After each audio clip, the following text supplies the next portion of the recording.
తాకట్టులో ఉన్న బంగారాన్ని విడిపించి ఆ రోజు ఆన్లైన్ రేటుకే మేము కొంటాం. Sharma gold company.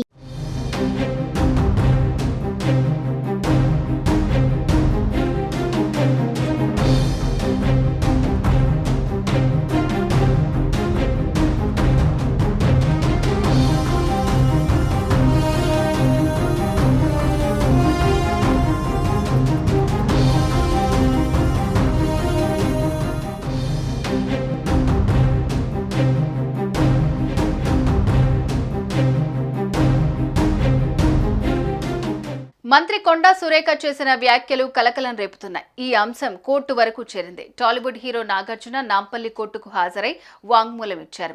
అమల, నాగ చైతన్యతో పాటు సాక్షులు సుప్రియ, వెంకటేశ్వర్లు సైతం కోర్టుకు హాజరయ్యారు. మంత్రి కొండా సురేఖ వాస్తవ విరుద్ధమైన వ్యాఖ్యలు చేశారని, దీంతో తమ కుటుంబ పరువు ప్రతిష్టలకు భంగం వాటిల్లిందని నాగార్జున కోర్టుకు తెలిపారు. విచారణ అనంతరం అక్టోబర్ 10కి వాయిదా వేసింది నాంపల్లి కోర్టు.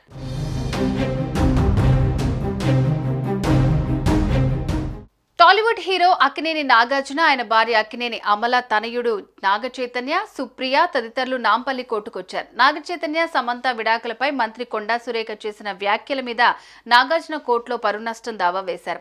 ఈ నేపథ్యంలో నాగార్జున స్టేట్మెంట్ ను నాంపల్లి కోర్టు రికార్డు చేసింది. కొండా సురేఖపై పిటిషన్ ఎందుకు దాఖలు చేశారని నాగార్జునను న్యాయస్థానం ప్రశ్నించింది.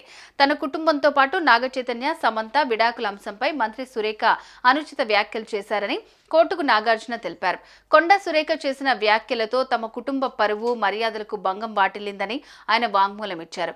రాజకీయ దురుద్దేశంతో ఈ వ్యాఖ్యలు చేశారని, అన్ని టీవీ ఛానళ్లలోనూ ఇది ప్రసారమైందని వెల్లడించారు. తమపై అసత్య ఆరోపణలు చేసిన ఆమెపై క్రిమినల్ చర్యలు తీసుకోవాలని వాంగ్మూలం సందర్భంగా కోరారు.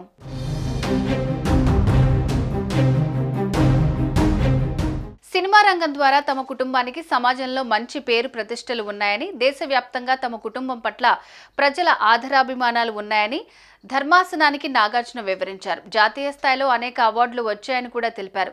సినిమా రంగంతో పాటు సామాజిక సేవా కార్యక్రమాలు సైతం చేస్తున్నామని వివరించారు. మాజీ మంత్రి కేటీఆర్ వల్లే తన కొడుకు విడాకులు తీసుకున్నాడంటూ మంత్రి అసభ్యంగా మాట్లాడారని ధర్మాసనం ముందు నాగార్జున ఆవేదన వ్యక్తం చేశారు. అలా మాట్లాడటం వల్ల తమ కుటుంబ పరువు ప్రతిష్టలకు భంగం వాటిల్లిందని తెలిపారు. కొండా సురేఖపై క్రిమినల్ చర్యలు తీసుకోవాలని నాంపల్లి కోర్టును నాగార్జున కోరారు. ఈ మేరకు నాగార్జున వాంగ్మూలాన్ని నాంపల్లి కోర్టు రికార్డు చేసింది. మరోవైపు నాగార్జున వాంగ్మూలంతో పాటు మొదటి సాక్షి సుప్రియ స్టేట్మెంట్ కూడా కోర్టు రికార్డు చేసింది. అనంతరం విచారణను అక్టోబర్ 10కి వాయిదా వేసింది. మరో సాక్షి వెంకటేశ్వర్లు వాంగ్మూలాన్ని అక్టోబర్ 10న రికార్డు చేయనున్నారు.